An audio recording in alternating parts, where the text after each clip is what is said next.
find Elastic contributors to these repos. They're all open source.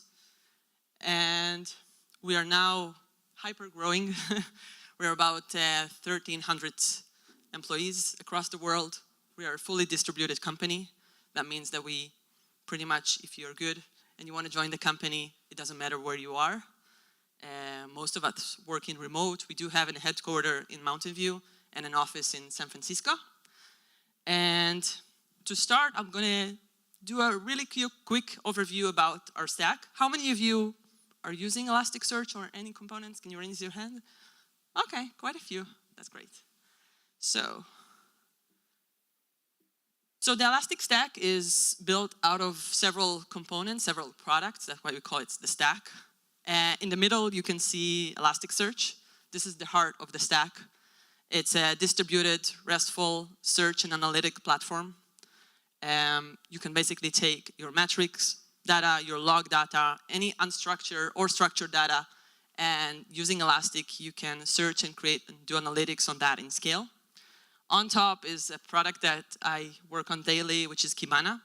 We refer to Kibana as the window to the stack. It's essentially the place where you explore and visualize data that is stored in Elasticsearch. We have various ways to help you represent the data in various charts, dashboards, canvas, and a lot of others. It's also became the place where you monitor and manage the stack. So we have ways to help you kind of make sense out of your data, but we also help you with curated UI to manage the entire stack from the ingest level to Elasticsearch and Kibana itself. On the bottom here, we have ingest. So in ingest, we have two great products. One is Logstash, which is essentially a centralized ETL pipeline product.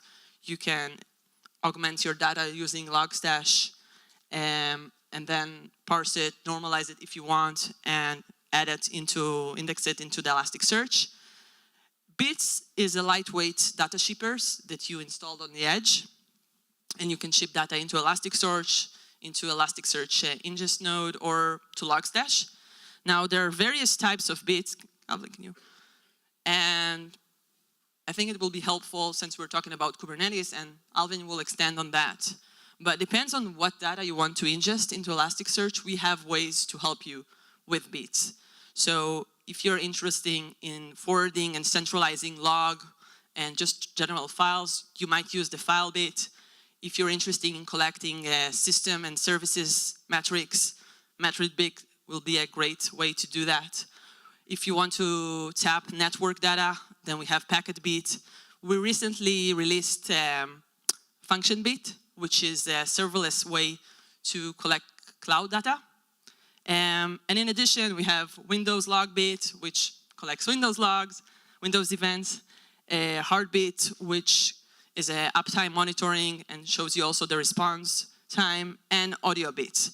Now, all these are parts of our beats, and depends on how you want to ingest your data, you can decide whether Logstash or beats is the way to go. Going back to the diagram for a second, yeah, perfect. On top of the stack, we have our solutions. Now, our solutions are curated UIs, and they can come with a specific beat model, a predefined machine learning job, and in general, the flow and the experience needed for a lot of the common use cases that are being used with the Elastic Stack. So if you're doing, yeah, thanks. Missing a clicker here today. But if you're using the Elastic Stack for, security analytics, business analytics, we have curated UI and dashboards and ways to help you get started. If you're interested in APM, application performance monitoring, we have agents, we have curated UI that helps you look at tracing data. About 2 months ago, we also released infrastructure monitoring that is specifically for Kubernetes, for Docker, which Alvin is going to show you also a live demo. And we have our logging UI that if you want to go a bit old school and tail log, we will help you do that, and we'll add a few enhancements that will make it easier on you. So depending on what you want to use the stack for, we are both the platform, but we also offer those solutions which helps you be more focused on what you really need. So with that, there's several ways to consume that and to use the stack. You can download it locally, on-premise, manage it yourself, or you can use our Elastic Cloud, which is our own Elastic company-managed cloud services. We can run on AWS or Google Cloud Platform, soon on Azure as well. And we bring our best practices, but we also bring all our features and solutions which are part of our subscription to the cloud, and we manage it ourselves with our own, we have a lot of knowledge in that area. So check it out. There's also a free trial. You don't need a credit card or anything, just give it a go. So with that, the overview is finished. And let's talk about Kubernetes for a second, and then I'm going to give it to Alvin, and he'll show you what's our approach for monitoring Kubernetes. So, if you're here in general, you know that Kubernetes is taking over the enterprise.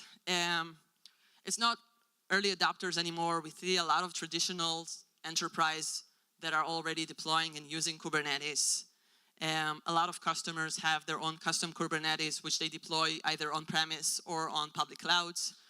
We can see these days that a lot of the public clouds have their own distribution and managed deployments of Kubernetes. Google Kubernetes Engine, we have AWS container services for Kubernetes, and Azure Kubernetes services. A few months ago, Pivotal has also released their own enterprise managed way for Kubernetes. That's deployed on Pivotal Cloud Foundry platform. And OpenShift, Red Hat OpenShift, that also have their own cloud, their own Kubernetes distribution. So it's pretty broad, it's pretty out there. It's not something that is like early days anymore. In terms of Kubernetes itself, the possibilities and the dynamic nature of it allows you to have multiple pods in each node. You can have multiple containers in each pod. And it's very dynamic and flexible. I'm not going to go deep into the overview, but in general, we have the master node, which is basically the control panel that helps and takes in general, it takes the global decisions of scheduling, detection, and responding to cluster events. We have the cluster data storage, which is a key value storage that stores cluster data. It's kind of the source of truth for the cluster. The API server, which is like the front end of the master node. It also scales horizontally, of course, as a distributed scheduler that keeps up with new pods and assign nodes to them. And we have the controller manager that basically orchestrates all the cluster and the entire ecosystem. With that, we have the worker nodes, which we have the kubelet and the kubeproxy. It's kind of the network brain, the kubeproxy. Make sure that the containers are running and in healthy state. And the container runtime. Now, all of that, the great thing about Kubernetes and containers is that it's so dynamic, it's so flexible. If you want to deploy applications, you can put up and down several of containers, pods, move pods around between nodes. And with the fact that it's very, very dynamic, it also brings some challenges. And these challenges, so if we're looking at Kubernetes, we have, we can have like 4 different layers. We have the infrastructure, which is the server itself. We have the Kubernetes service, the containers, and then the application. Now, in a typical organization, each persona sometimes looking at different aspects of that. All those layers produce logs, metrics, events, alerts, and when you want to get visibility onto that, it sometimes can be a little bit challenging. When you add the persona's point of view, so if I'm a system admin, I might only want to look at, the infrastructure layer and maybe the Kubernetes. If I'm a developer, I might only want to look at the applications and on the container itself. And if I'm a DevOps, I'm probably going to look at all of them. But everybody needs their own visibility, and yet you need to make sure that everything is running healthy and the appropriate way. Now, that brings up, the 4 different layers producing those logs brings up another challenge that traditional monitoring system did not have to face. When you look at it in an enterprise environment, where you have dozens, hundreds, and thousands of nodes, it just gets too big to manage and to get the visibility. And that's where the more traditional monitoring find it a bit challenging. Now, in Elastic, we have an approach to how to manage Kubernetes containers in general, which will combine logs, metrics, and tracing together in order to show you the visibility across. And that's what Alvin is going to talk about. So, thank you, Alona. So, Alona talked about some of the overall challenges, right, in terms of monitoring and managing Kubernetes. And here at Elastic, we actually also follow kind of like this 3 pillars of observability that was actually coined at Twitter a couple years back. And we actually follow something similar in terms of both observability and broader within operational analytics as a whole. So we kind of think of this as kind of 3 pieces of the puzzle, right? Like, as Alona said, logging, metrics, and also APM/tracing type of data. So for us, when we talk to Elastic users, a lot of times they'll obviously start with logs, and this makes a lot of sense because logs are textual data. If an open source developer wants to look for an alternative for log analytics, hey, a search engine makes a whole ton of sense, right? So if you have an error log, you want to do a search on it, and you want to be able to do some level of troubleshooting on that error. And a search engine is great for that, and the Elastic Stack helps you get started very, very quickly for those types of use cases. But most of the time when you're troubleshooting your infrastructure, it's probably a little bit more complex than that. And just having the logs is simply not enough. So typically you'll want to have additional context in terms of that error. Like for instance, you may want to correlate different types of runtime metrics, like how was my server doing at that time? Was it running super hot? Was there an unexpectedly high load average? Or you may actually also want to combine that and correlate that with things at the application layer. So things like APM and trace data, right? Was my application having really slow response times when this error was occurring? So this is effectively where the marriage of logs, metrics, and APM data comes in. We actually really think the Elastic Stack is extremely uniquely positioned to be able to solve some of your hardest operational analytics problems due to its innate ability to be able to handle so many different types of data and also be able to correlate across them very, very seamlessly. So within this talk, we're going to talk about some of the benefits of combining all of this data within one stack. We're also going to be going through some of the new features that we have across each of these pillars, right? And also as they pertain to the Kubernetes and Dockers and overall containerization space. And then lastly, we're going to be ending with a demo, kind of tying everything together. So I probably don't have to convince this audience too much in terms of why there's like fundamental benefits in terms of combining this data together, but let's walk through them real quickly.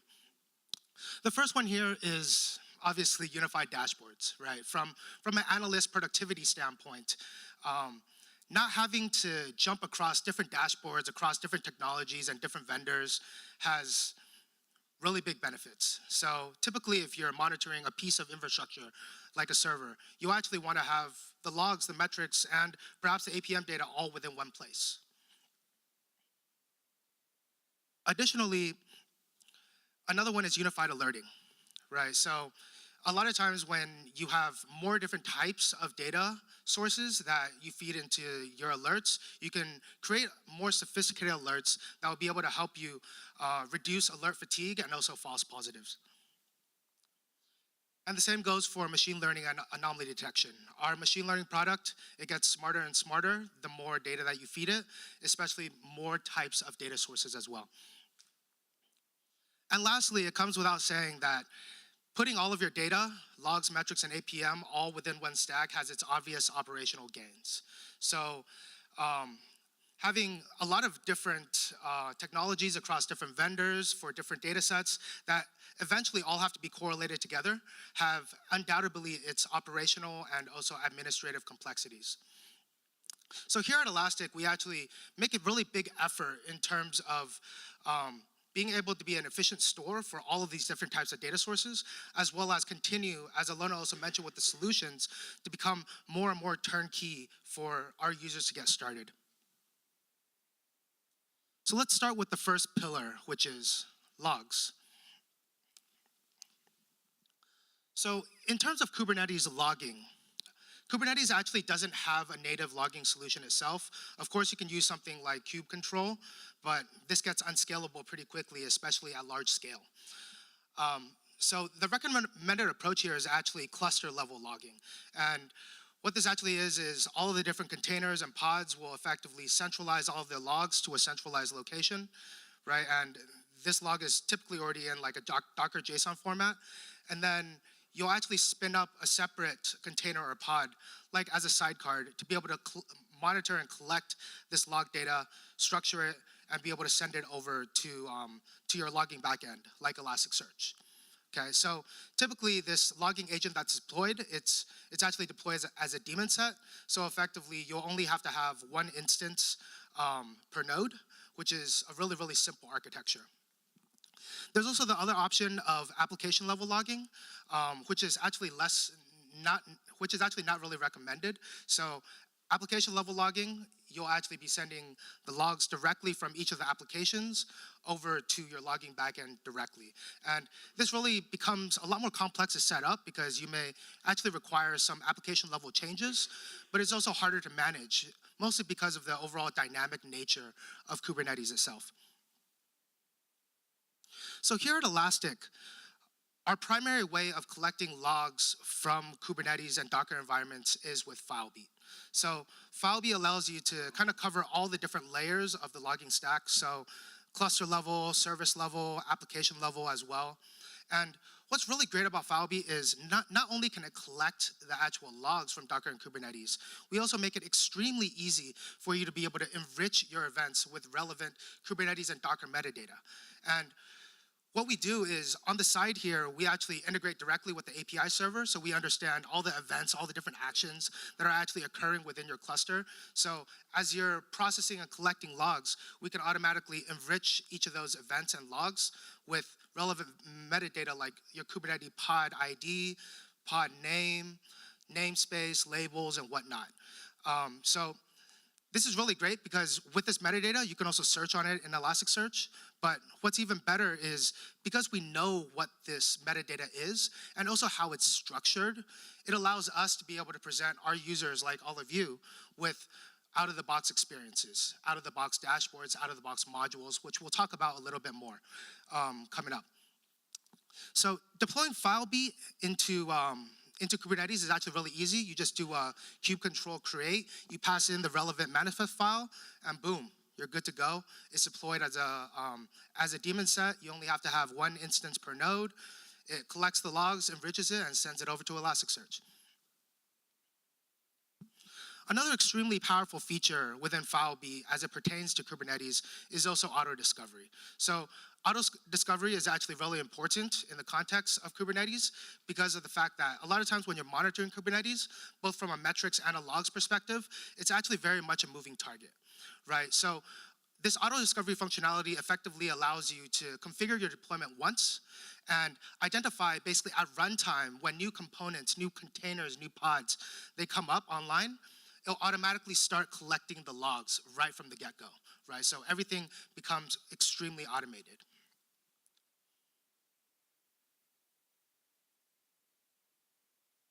So who here has heard about modules within our stack? Oh, nobody. Okay, so modules is a concept within our stack across all of our Beats products that aims to provide turnkey solutions, turnkey experiences for specific types of data. So our goal here is to be able to allow our users to go from data ingest to data visualization within just a few minutes with one single command.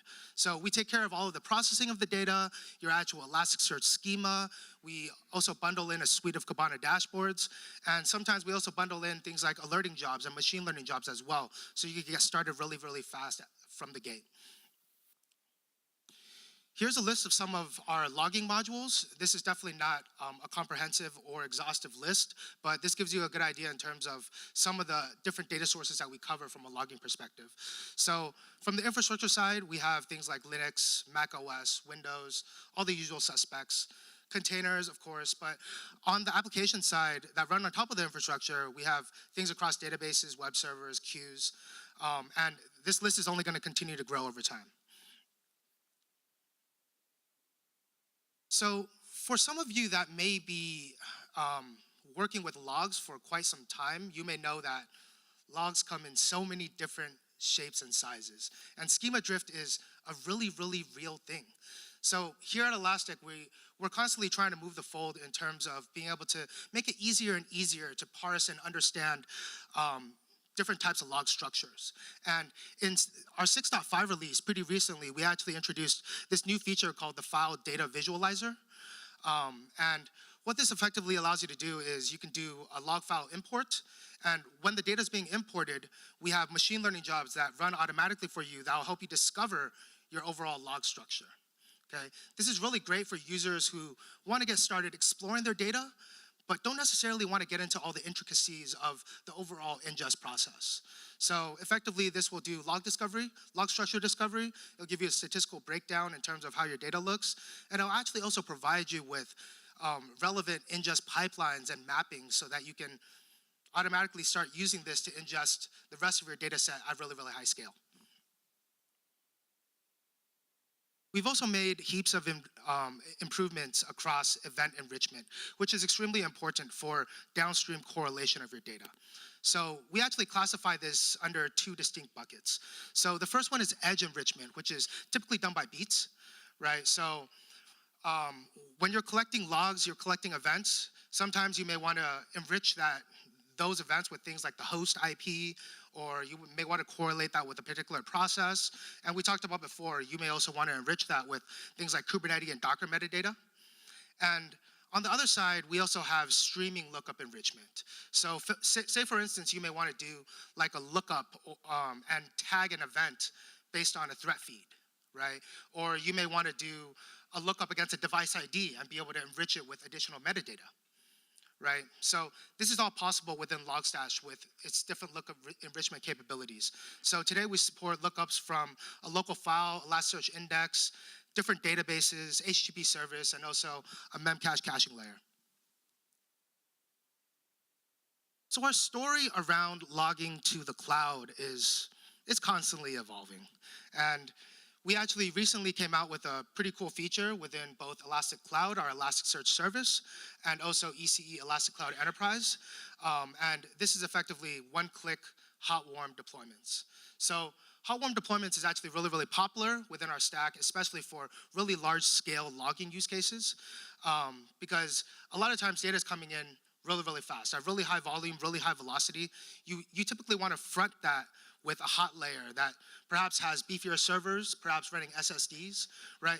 But as your data ages over time and you're no longer writing to a particular index, you can actually curate that and move that over to a warm tier, which is perhaps a little bit less beefier of boxes and perhaps running spinning disks, right? Which is probably sufficient based on your overall query workload.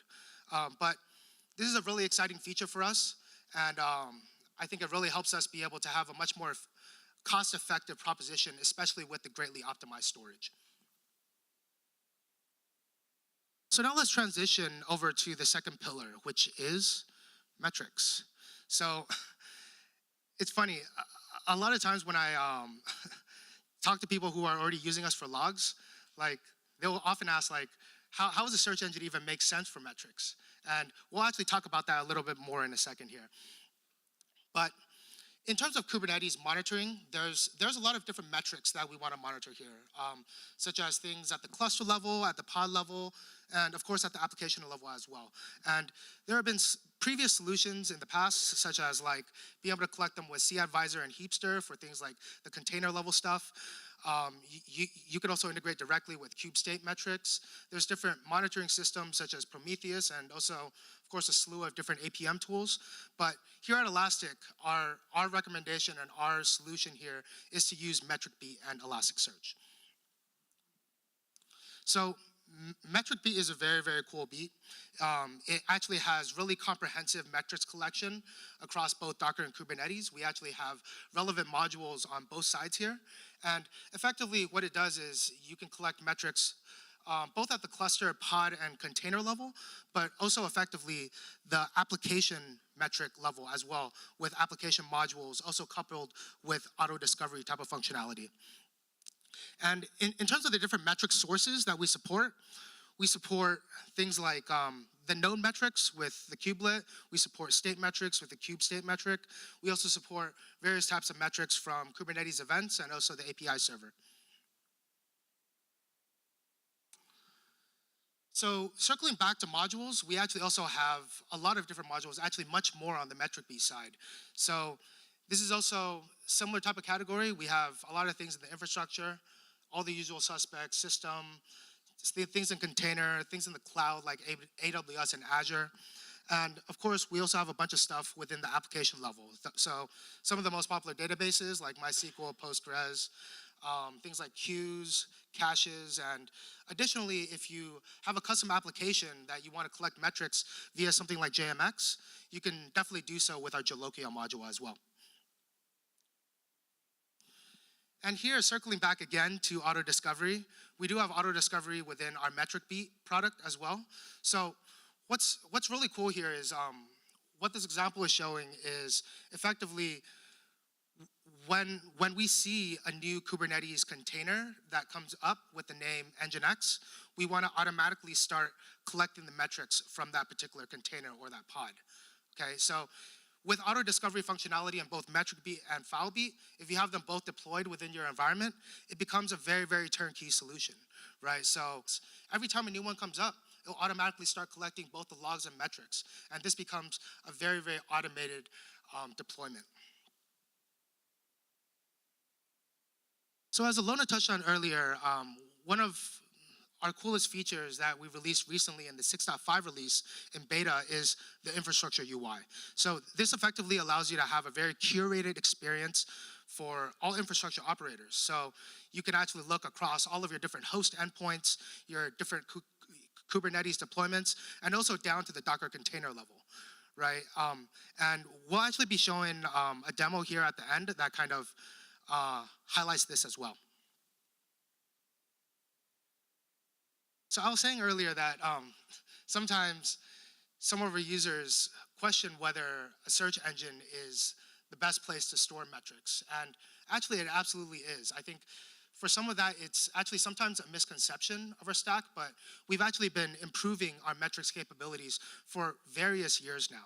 So I'm going to take a quick opportunity to kind of walk through some of the history and the evolution of our stack in regards to metrics. So of course, at the beginning, it all started with an inverted index, okay? So you want to take your documents, you want to tokenize them, you want to index them, so that when you put in a keyword, you get the documents back. That's great. But when we get to things like filtering and aggregations, we actually need a more specialized data structure to be able to facilitate that efficient filtering and aggregation, right? And we effectively actually, for many years now, we've had a columnar store that's based off, that's built off the Lucene doc values, and this has actually been vastly improved over time. And in 5.0, we started to make a huge push in terms of storage efficiency, especially for numbers. So in 5.0, we added the concept of BKD trees for storing numeric type of data. This was actually originally targeted for our geospatial use case, so effectively being able to have more efficient mapping capabilities. But when we actually benchmarked this against a one-dimensional use case, so just simply numbers, we actually saw huge, huge improvements in terms of storage efficiency. And to add on to that, in 6.0, we actually introduced much improved support for sparse values. And as a side effect here as well, we actually did benchmarks against a typical Metricbeat dataset, and we actually saw around 40% additional storage footprint reduction with this feature. So if you upgrade to 6.0 and beyond, you'll actually definitely see a lot of these benefits come into play, okay? So one thing I want to highlight here is that a search engine is definitely much more than an inverted index. So there's various data structures that are optimized to do various things. And the good thing is that we actually take care of all of this behind the scenes for you, right? So you actually don't have to configure a BKD tree. You don't even have to know what a BKD tree is, Based on the data that comes in, we'll automatically pick the most efficient way to store and query your data set for your particular use case. Another really cool feature for metrics is rollups that came in Elasticsearch in 6.3. This may not necessarily be the best for logs, right? Because sometimes logs, you have regulations, like you might have legal hold, where you may have to keep every single log line for X amount of years. But for metrics, this is huge. So for metrics, initially, when you're collecting the metrics, it probably makes sense to keep it at a really low granularity, like the second granularity, for things like troubleshooting, debugging, or for root cause analysis. But as the data ages over time, you may still want to do like range searches across this historical data, but you may not necessarily need that low level of granularity to the seconds. It might be okay if you have it at an hourly interval, or at a daily interval, or even monthly, right? And some people would definitely want to trade that level of granularity for a lower storage footprint. So this is really where the rollup feature comes into play. We also have Kibana support for rollups, so we have a wizard-like experience for being able to set up rolled up index patterns. And after you set up your index pattern, your rolled up index patterns, you can actually use them just like you use any other standard index builder. So this actually helps present like a really seamless experience across Kibana for rollups. Another beat that's been getting a lot of traction for us is Heartbeat, and it's specifically tailored towards uptime and availability monitoring. So for Heartbeat, it's actually a special kind of beat because it doesn't necessarily need to be deployed on the edge at the host, right? So depending on your infrastructure, if you have a DMZ or whatnot, you can deploy it in your external network, in your internal network, right? Whatever really makes sense. All you have to provide it is a list of endpoints to start conducting uptime pings, and it'll automatically start pinging the endpoints. And for now, you can definitely, when the data is stored in Elasticsearch, you can obviously build dashboards, you can build alerts, machine learning jobs on it. But the good news is, coming very, very soon, we're actually gonna also have a dedicated UI in Kibana for uptime monitoring in particular. We've also been vastly monitoring the entire serverless computing space. We actually know of quite a few customers that are starting to move towards completely serverless type of environments, right? And especially as more and more workloads, more and more applications move to the cloud, we actually also want to make sure that it's extremely easy for you to be able to collect any and all of your cloud data in a serverless fashion. So in our 6.5 release, we've released a new special kind of beat called Functionbeat, as Alona talked about earlier as well. And Functionbeat is a beat that can be effectively deployed and run within a serverless environment, right? So as an example here, for what we support today, we have Functionbeat that can be deployed into AWS Lambda, and then effectively it can start consuming the logs and the events and the metrics from CloudWatch logs, SQS, Kinesis, and other services coming soon.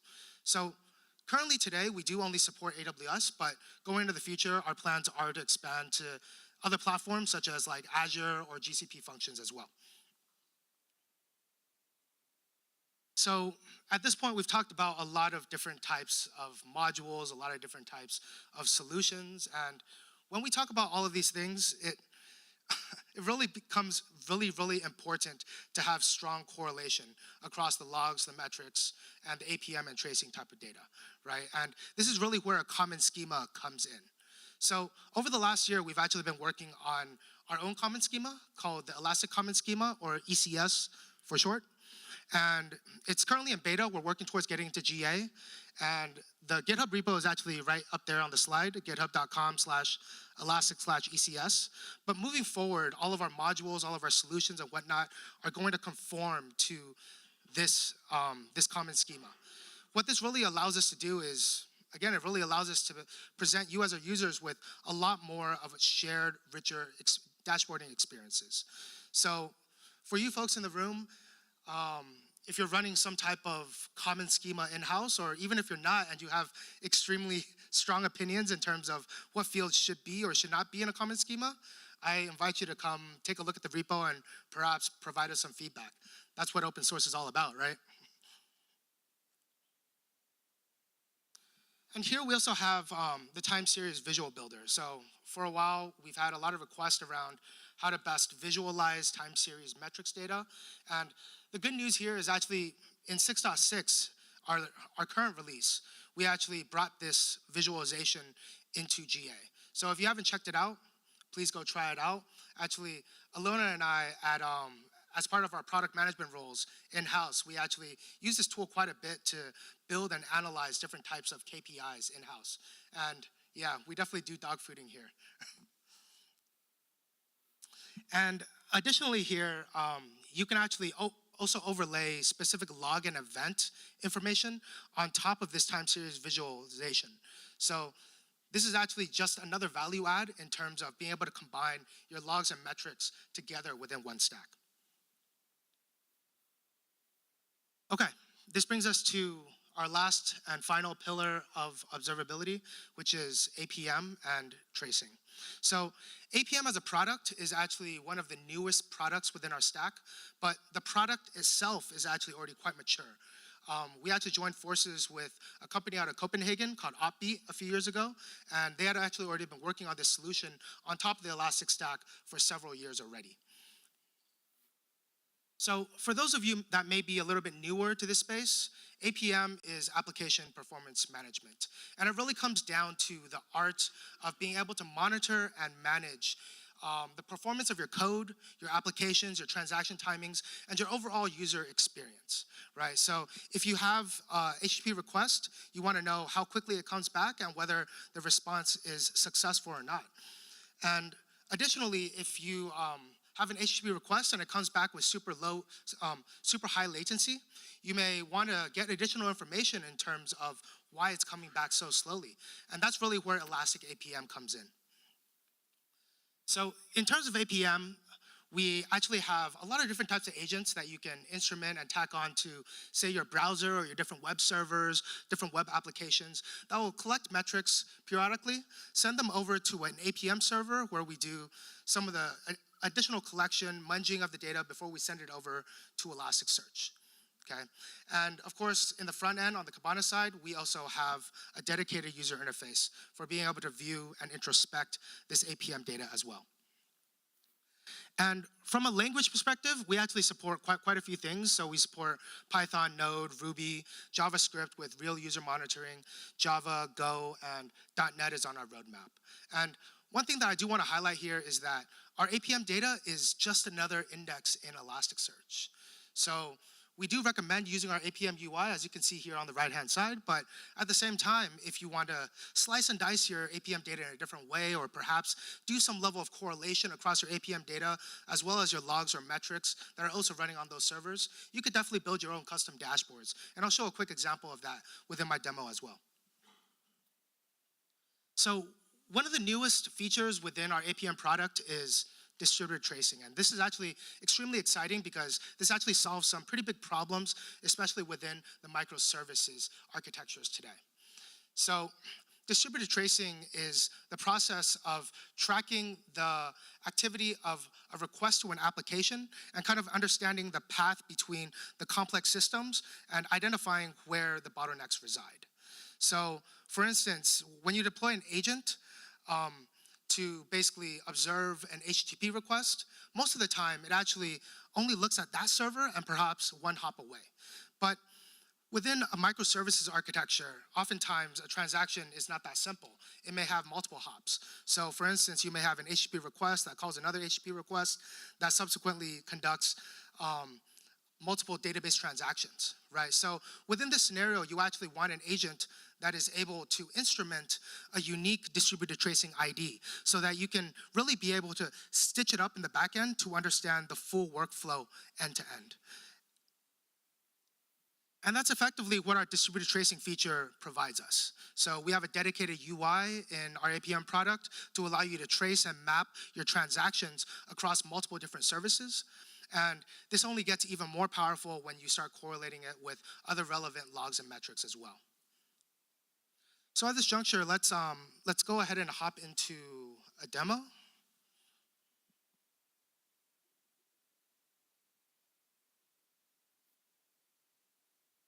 Holding a mic while doing a demo is a little awkward.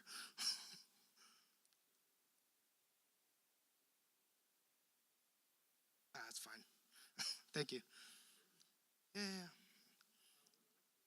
Oh, it's fine. It's fine. So, here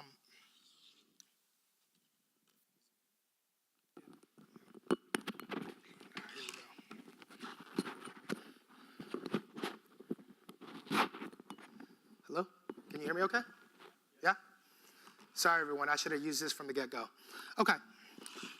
So now I'm going to show a quick demo that kind of ties everything together in terms of the 3 pillars of observability and kind of just show the power of the Elastic Stack in regards to operational analytics use cases and also as it pertains to Kubernetes and Docker container monitoring. So I'm going to walk through an architecture here. This is a pretty standard web service and also with a pretty standard architecture. So everything here is actually run and orchestrated via Kubernetes and running in containers. But effectively, we have 3 layers. We have the front end, which is all fronted with Nginx, but these are Node React applications. We also have a middleware tier where we're running Java Spring applications and also Python applications. And we, of course, also have a backend. So we have MySQL, which is pretty much the backend for our web application as a whole. And we actually also have Elasticsearch, which is only responsible for the address lookup service. From a monitoring perspective here, we deploy a slew of different beats. So we have Filebeat, Packetbeat, Metricbeat, AuditBeat that are orchestrated across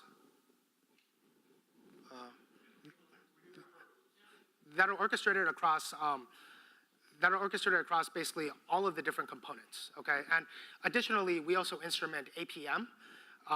Notably, in the front end tier, we have Node agents, and in the back end tier, we also have Java agents and Python agents as well. Okay, so let's dive into an email that we got here. This is actually an email that we got from our machine learning job. It created an alert, basically notifying us that our website is experiencing slower than usual response times. This is a problem. They also included a link to investigate further. So let's click into this link.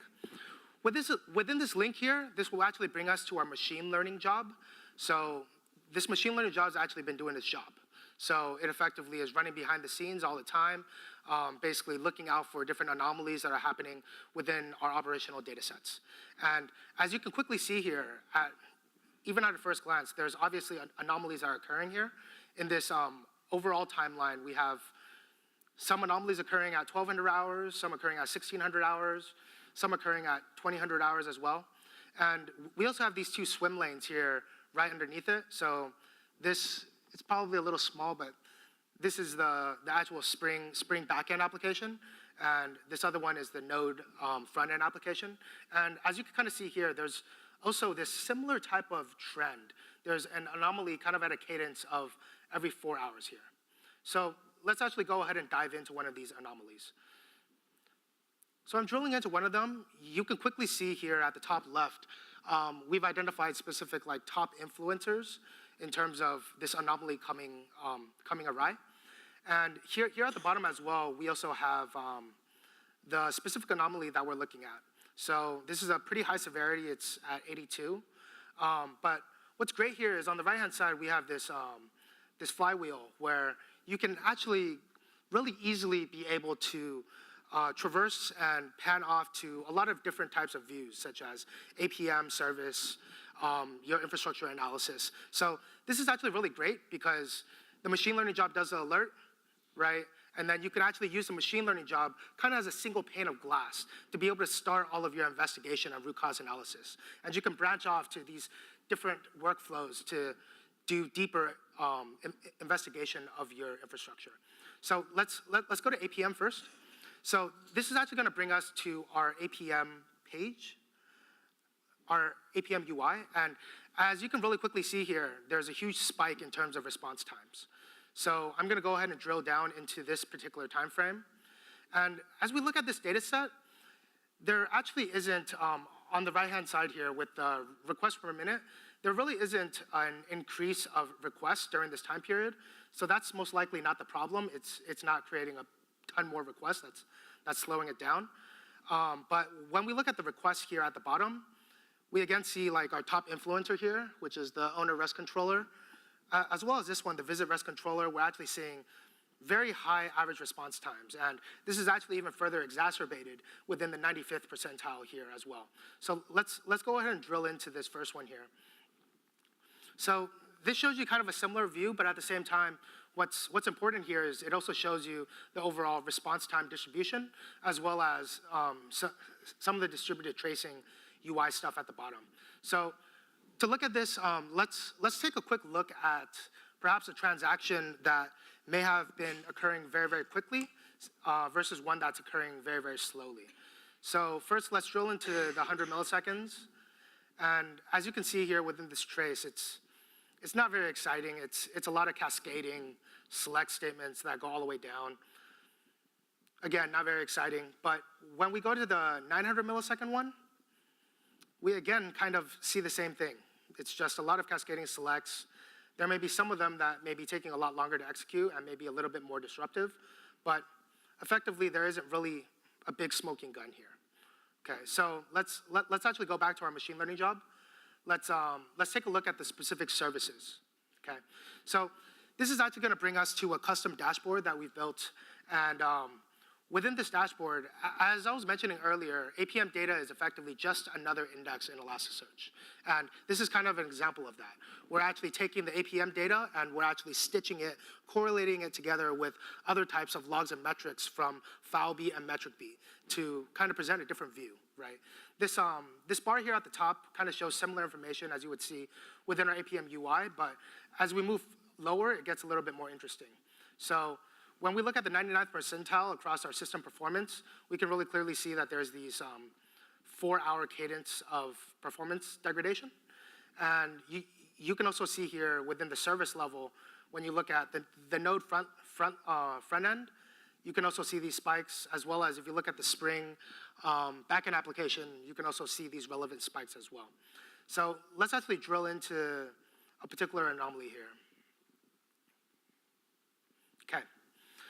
So here at the bottom, we actually have a heat map. And as you can see, during this particular time period, it's actually all red, right? We have a few of these that are actually yellow, but these are all pertaining to the address service finder, so we can disregard them for now. But it's definitely running really, really hot. And we can also see at the bottom with our Nginx timings, it's also running at extremely high as well. So at this point, we can kind of be able to narrow down that it's not necessarily pertaining to a particular service that we have. It might be something in the underlying infrastructure or something else. So going back to our machine learning job, we can now look at the infrastructure analysis. So going into here, this is actually going to be panning into what we talked about earlier around the infrastructure UI, which was released in 6.5. So this gives you a good view across your hosts, your Kubernetes environment, and also your Docker containers. And what you can do here, you can look at different metrics like, for instance, memory usage or inbound traffic or outbound traffic, and of course also CPU usage. And you can do different types of group bys, right? Like you can group by node, but you can also group by node and namespace. And within this view here, you can quickly see kind of that there's one particular container here that's perhaps running a little bit hot. It's at 13%. But actually, when we go to the Docker view and we group by host, you can really quickly see that there's one container here that's actually running extremely hot, right? So let's actually drill in. As you drill into each of these, you can actually automatically view the logs, you can view the metrics, so it becomes a very, very easy navigation path. So let's take a look at some of the metrics here. So I got to traverse back to the time period that I was looking at here.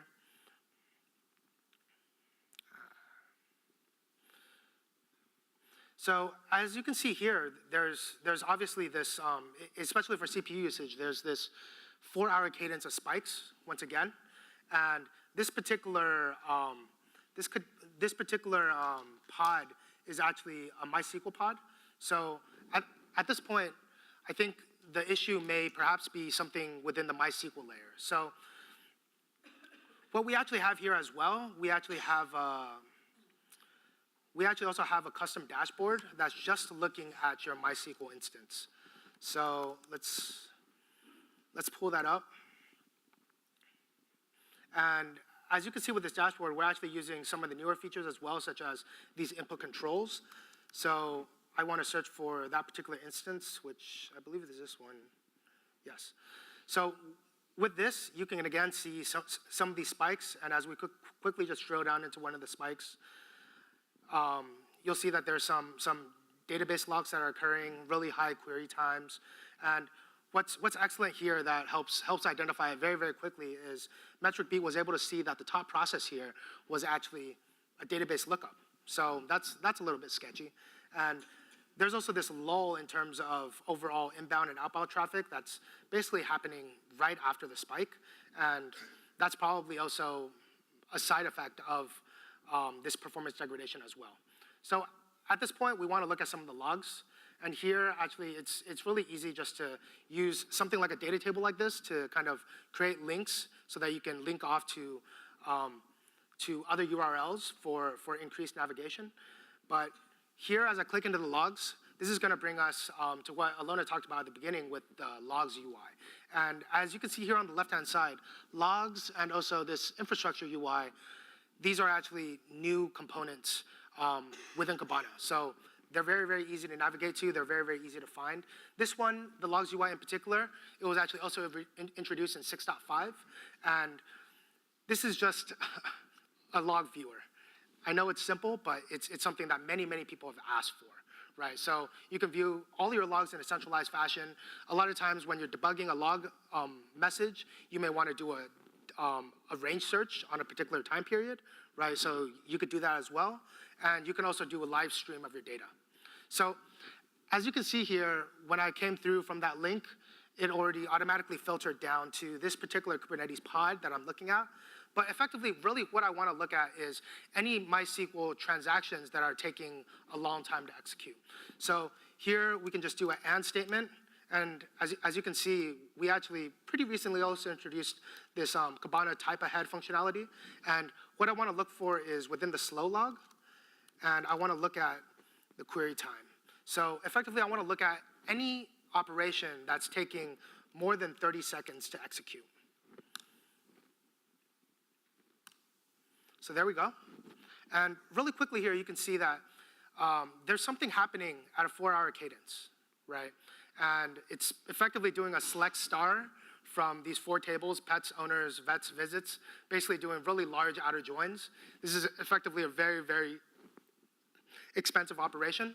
So at this point, I think we've effectively been able to narrow down and identify our smoking gun, right? So here, sorry, I'm basically done with it, yeah. So just to kind of recap here, we started with a machine learning job that created an alert for us. We looked at the machine learning job itself, which identified relevant anomalies and a cadence of performance degradation. We used a series of tools from custom dashboards to things like our infrastructure and logs UI, and also our APM UI to be able to narrow down this smoking gun. So I hope this gives you at least a little bit of a flavor in terms of the power of the Elastic Stack for full observability across all 3 pillars of logs, metrics, and APM type of data. So at this juncture, I would ask you to try some of these things yourself. Oh man, Google Docs, excellent. So at this juncture, you should really try this yourself. So if you're not running on the latest versions, that's completely fine. You can go to Elastic Cloud, our Elasticsearch hosted service, which will always have the latest and greatest versions and always have our newest features. We actually also have an online demo website called demo.elastic.co, which will show you a lot of our new features from things like Elasticsearch SQL to a lot of our different modules. And lastly here, if you're interested in Kubernetes in particular, we actually also have an open source repo that one of our product marketing folks created here at the bottom if you want to try this out yourself hands-on. So thank you everyone for your time today. Really appreciate you coming out. I know you're all very, very, very busy. And at this point, I think we'll take some questions.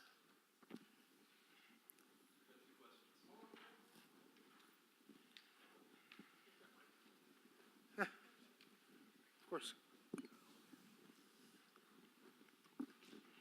Two quick questions.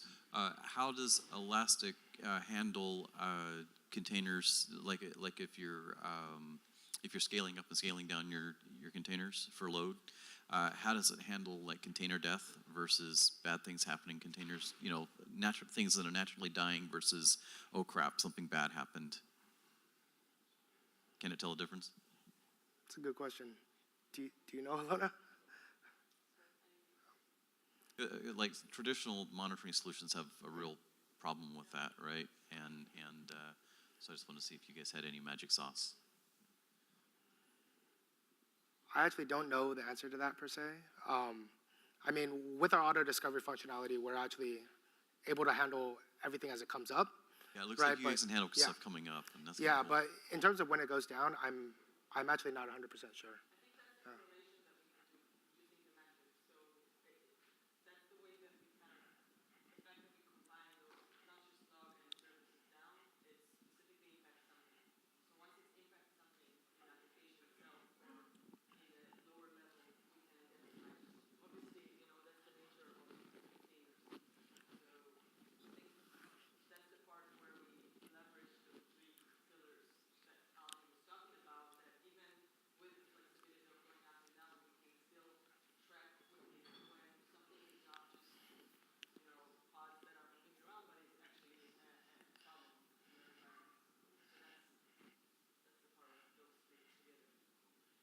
And I've got one more.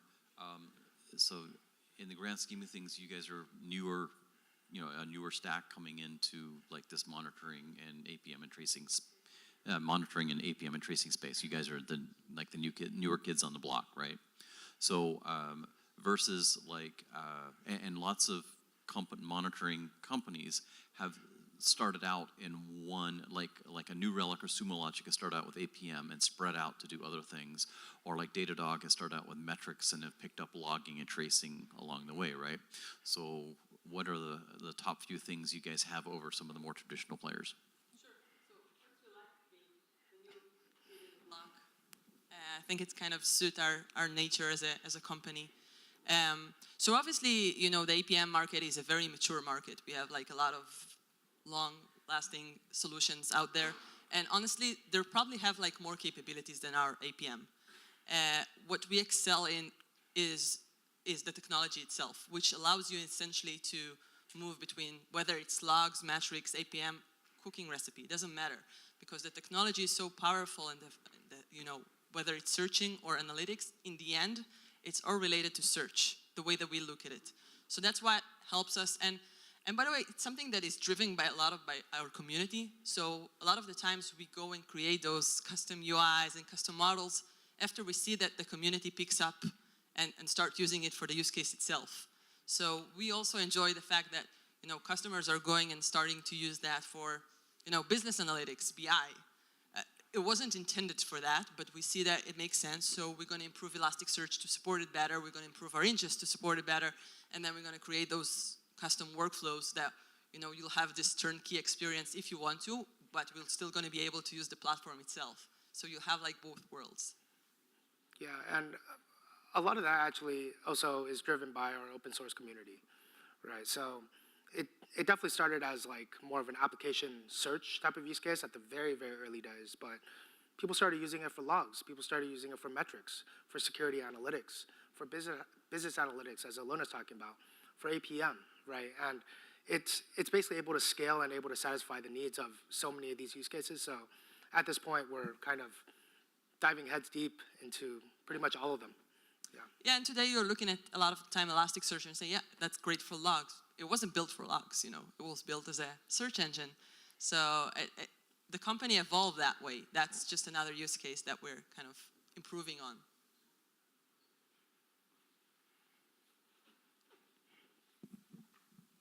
Hi. So one of the question I have is, you talked about the agents being installed, right? Are the agents actually installed on the worker nodes, on the master nodes, or it has to be attached to the container service? So the actual agent, I mean, within like you're talking about Kubernetes, right? No, the APM agents where you're talking about APM. Yeah. Okay, so the APM agents, they're effectively language specific, right? So you would instrument those within each of either the browser or within each of your web applications or web servers. So it basically attaches to your actual application.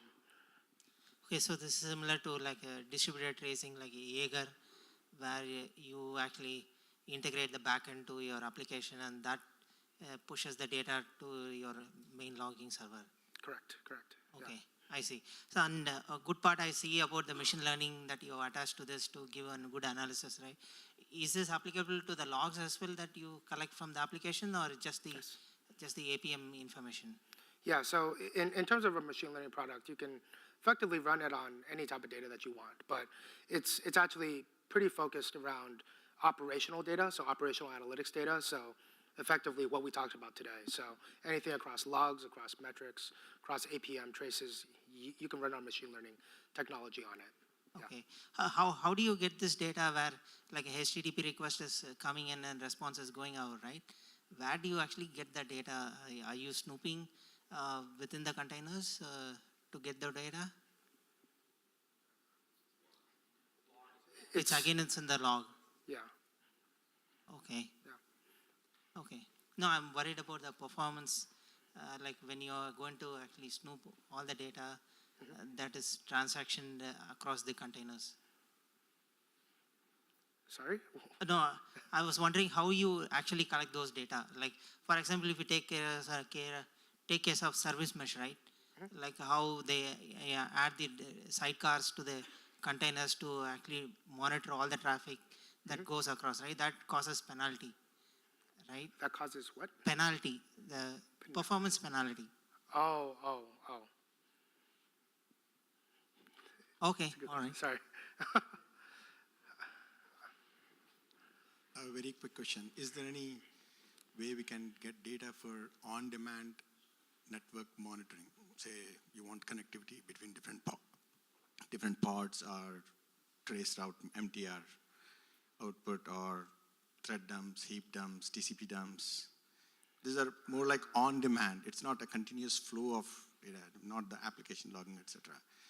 But sometimes you need to get those dumps to evaluate where the bottleneck is for the thread dumps, or where there is a memory leak, or where there is a like heap traces or like stack traces, stuff like that. Yeah, TCP dumps too. I mean, So, anything that you, a system admin, would run a command on a typical Linux machine or any OS and do. yeah, so typically for those, they come in logs, right? So The dumps don't come in logs. Only thing is the thread stack traces can be seen from the APM tools. That's the only thing you can get. You cannot get the APM MTR tools? output. they only come through the APM tools, or do they also come through like TCP or UDP or? Thread stack traces can be seen from the APM tool, but none of the APM tools, the commercial APM tools, can look into or generate and look into the TCP dumps or heap dumps. Those are not built for it. Neither are the networking commands, say ping or MTR or whatever the network commands that a typical system admin runs. There is no native support in Kubernetes. Okay, so I mean, typically for these, like, if they come in logs, we can definitely collect them. We have a lot of different multi-line type of functionality. If the data is coming in via like TCP or UDP or some other protocol, we support a lot of different protocols from like an overall ingest perspective.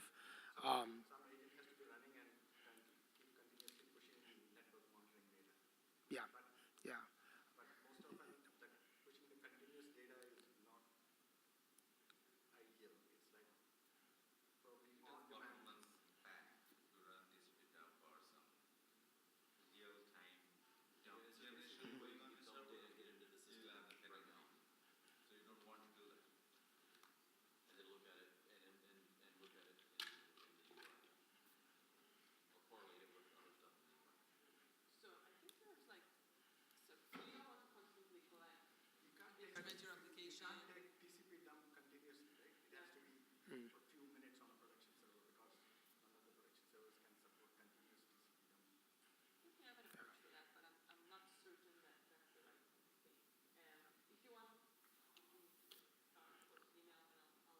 We can follow up on that one.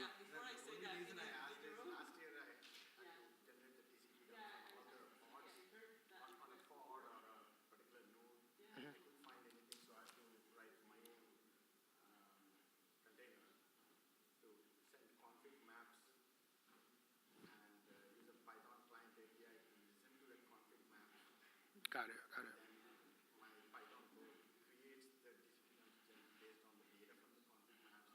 And then you ingest that in, right? Yeah. Got it.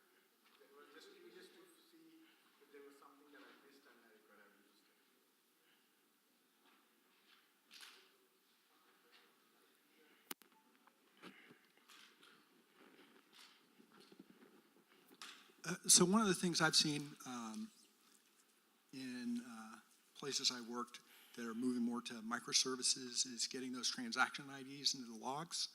And I wonder if you guys have got any help for that. Because if those IDs aren't assigned,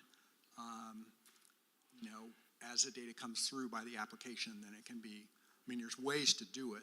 Istio, and some of its associated ecosystem helps you to do that. Is that something that you guys give any help to folks that are doing distributed tracing?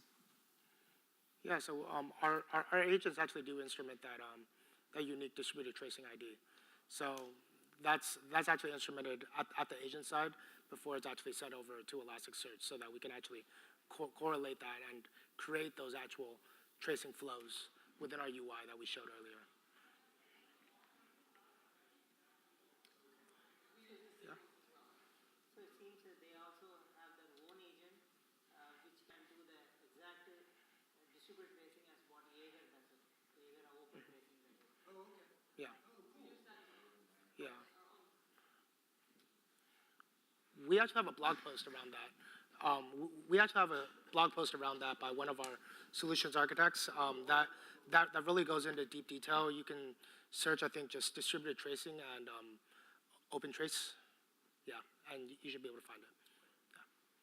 Yeah, how easy is it to apply regular expressions on the logs for, say, PII fields, so that you can be alerted whenever there is a PII field? And I would like to have the flexibility to keep evolving those PII based on certain templates and so on and so forth. Yeah, so I showed a feature earlier that we released in 6.5 where we can actually start automatically discovering log structure. So that should be helpful in terms of being able to craft some of your regular expressions. But for us, our data store is schema on write, right? Not schema on read. So effectively, it has to be in the right structure by the time the data gets into Elasticsearch.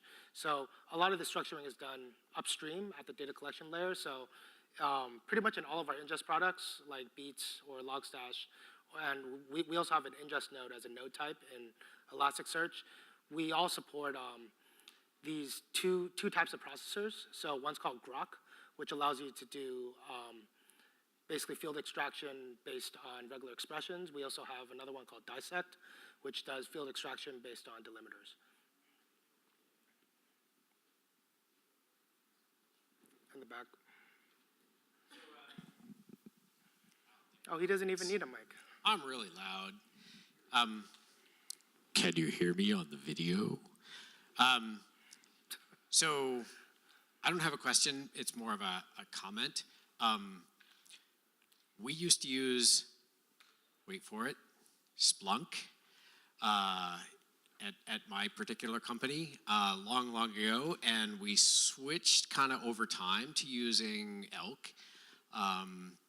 And the biggest thing that we saw was a dramatic increase in the amount of storage that was required to hold the indices. So kudos for finding unique, better, cooler ways to use that data that you have sitting there on storage, because to me this is cool. We're still running Elk. We have dozens, literally, of Elk clusters, and all that storage is now, it is being opened up. It's not a waste for us of disk space, which is what we initially thought. In the system side of things, it was like, why are we going to 10 times the number of servers just to get the same amount of storage? That sucks. But we are seeing actual useful reasons to stick with this platform, and kudos for doing that and enabling that. Awesome. Thanks for sharing. Where do you work at, by the way? A little company called LinkedIn. Ah, excellent, excellent. So check out also the few enhancements that we had. Like Alvin talked about it for storage efficiency. We've done like huge. I don't know which version you are on, but I don't either anymore. yeah. Moved away from that, I would expect LinkedIn to have pretty heterogeneous type of versions. There's probably all different kinds of versions around. So I think I haven't heard that Elastic is 10x the storage space of Splunk. Okay, whatever. Your mileage may vary. I don't know the particulars of your deployment. But the thing to remember with an Elastic deployment, the presumption is for near real-time responses, whereas that's not always the presumption with a Splunk deployment. Okay.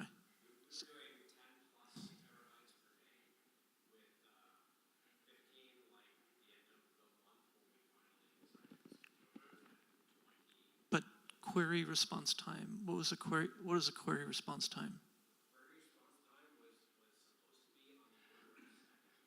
Seconds. Okay. Yeah. So when I say the presumption for Elastic is near real time, I'm not saying on the indexing side. So Elastic can very easily index tens, hundreds of terabytes a day. When I say the presumption is near real time, I'm talking about the query response time. So whereas you're saying that the presumption with using Splunk is that you'll get a result back on the order of a few seconds. With Elastic, the way we typically engineer it in architected deployment is under the presumption that you want responses back in the tens of milliseconds. So just be careful when you compare disk storage to Splunk, because the two systems, although in some ways they're superficially similar, they're really optimizing for different use case patterns.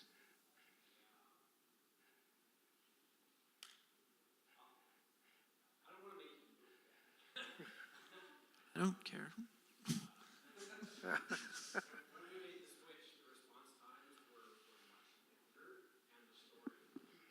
In Elastic, yeah. It's hard to say. I don't know the particulars of your case.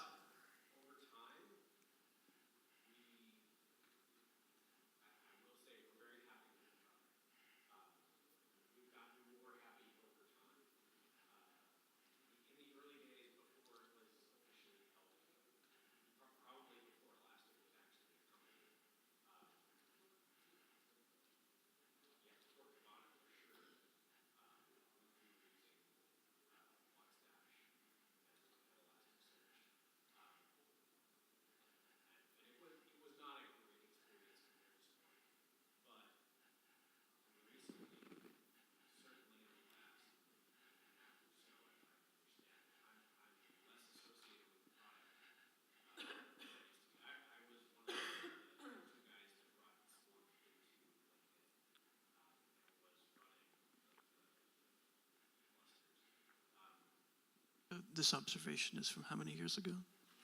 So this observation is from how many years ago?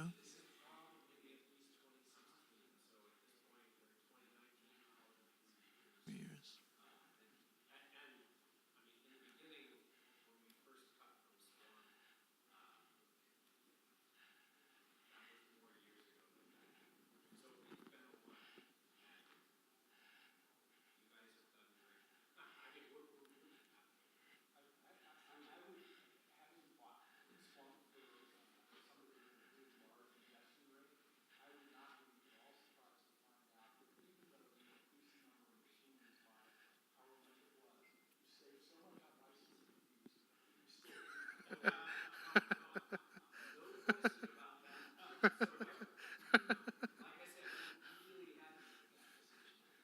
Is the video still rolling?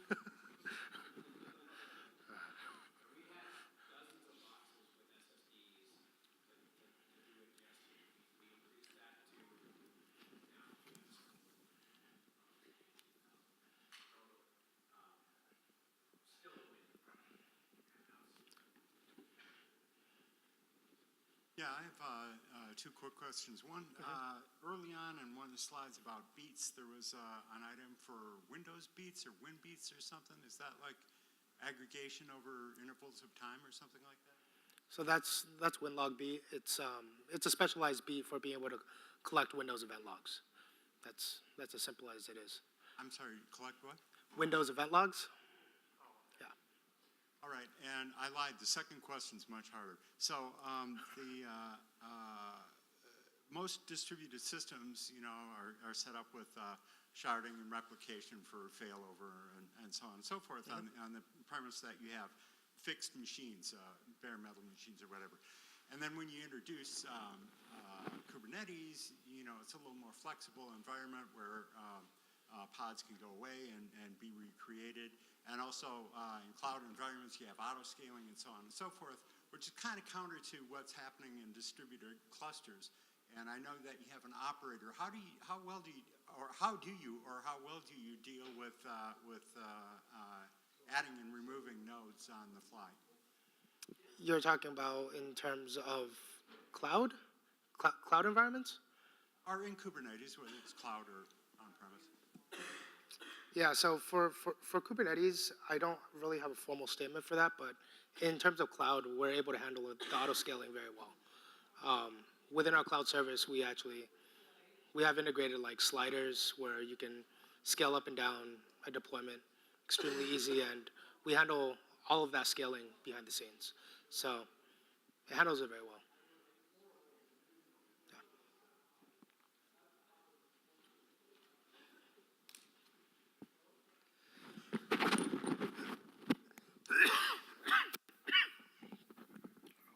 Thank you for a great presentation. And I had a question about the lonely engineers in the dark. When dark mode across all the different dashboards? It's a question for her. When dark mode across all the different dashboards? Across all of them? Which version was that, Lena?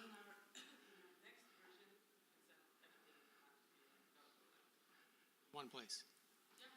Excellent. And then I would suggest for demos, they're much better demos in dark mode than default. Agreed. Agreed.